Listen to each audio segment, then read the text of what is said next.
Hey there, welcome back to Cakes by You. Today we're making a Duolingo cake. I recently celebrated my 200-day practice streak and decided to make a little cake about it.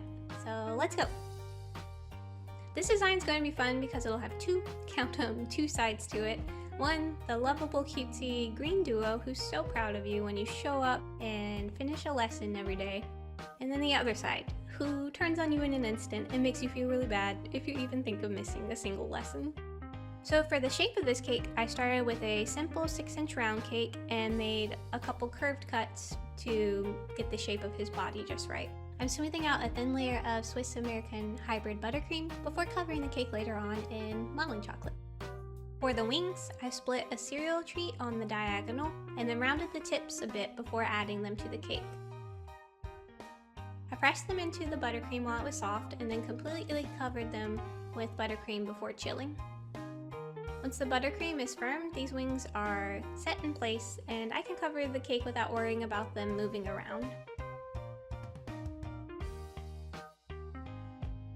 For Duo's feet, I shaped some cereal treats and then covered them with modeling chocolate in an honestly rather unfortunate shade. They looked a bit like Vienna sausages at this stage, but that's okay because I'm going to paint them later. Weenie feet. My design choice really worked out in my favor because this is such an unusual shape for a cake. Doing the covering in two pieces, like a front and a back, was probably a lot easier than it would have been to drape one colored piece over the entire cake. On the subject of two-tone cakes, you want to be sure you have a really nice sharp blade when you're cutting the edge of each of those colors. You want each of those edges to just be one smooth continuous line without snaggles, so that when you press them together, you have a nice, neat seam. I will say that I learned a lot in the process of painting this cake. If you're creating a cake that you want a smooth, solid paint job on, and you plan on using these oil-based edible paints, I would highly recommend completing all of your painting in one go directly after covering your cake. For this one, I painted the green side and then part of the red side, and then I paused for the night and then planned on finishing it in the morning. When I began painting again the next morning, I found that there was a little condensation on the surface of the cake, likely from the change in chilled temperature to room temperature as I was painting. The colors looked a little more streaky and they didn't apply quite as evenly. So how would I fix this in the future? Definitely suggest painting it straight away after covering. Other than that, having a dehumidifier running in the room, or maybe cranking up the AC a little more so that the difference in temperature isn't so drastic, would have helped as well. Sidebar, I know a dehumidifier sounds a little over the top, but I cannot tell you how much of a difference it's made for decorating cakes in the past during the summer. At this one bakery I worked at in the past, we made a lot of fondant covered cakes. And during the rainy, warm season, we were definitely realizing the fondant was more sticky to work with and causing problems with designs. Once we got the dehumidifier, I was constantly dumping that bucket throughout the day, but it was totally worth it because it made my life so much easier when I was covering the cakes and using paddles to smooth out the surface and get nice crisp corners on the top edge of the cake.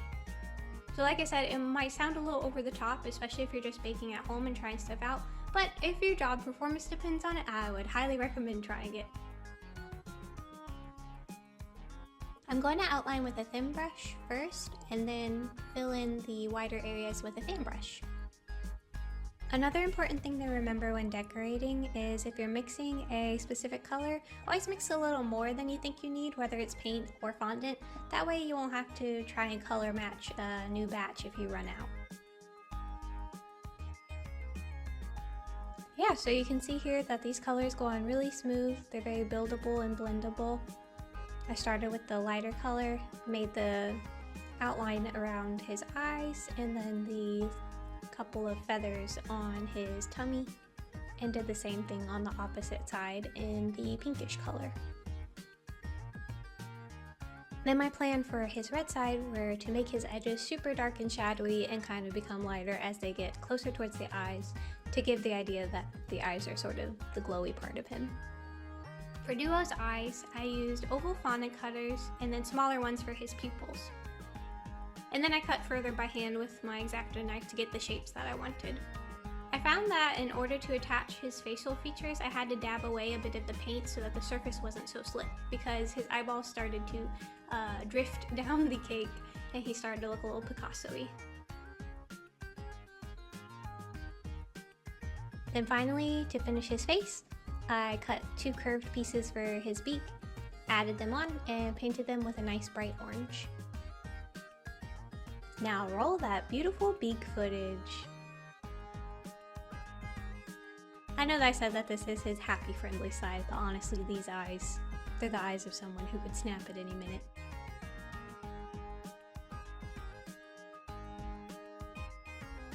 And then I basically repeated the process for the back of the cake with the addition of big angry eyebrows, and his beak is closed, so I just made it in 1 piece instead of 2. To finish the decoration, I added some yakgwa and dalgona from the Daiso because I'm studying Korean and I thought he should have some Korean snacks. And then for the top of his brow, I'm just going to add a little more shading so that it kind of looks like his eyes are glowing red in contrast. And finally, I'm going to add some white highlights so you can really see Duo's rage and disappointment gleaming in his eyes. Now here he is, our completed Duolingo cake. Let me know if there are any other characters or creatures that you'd like to see represented in cake like this, where it could be a double-sided cake theme. I think that would be a fun prompt for future cakes.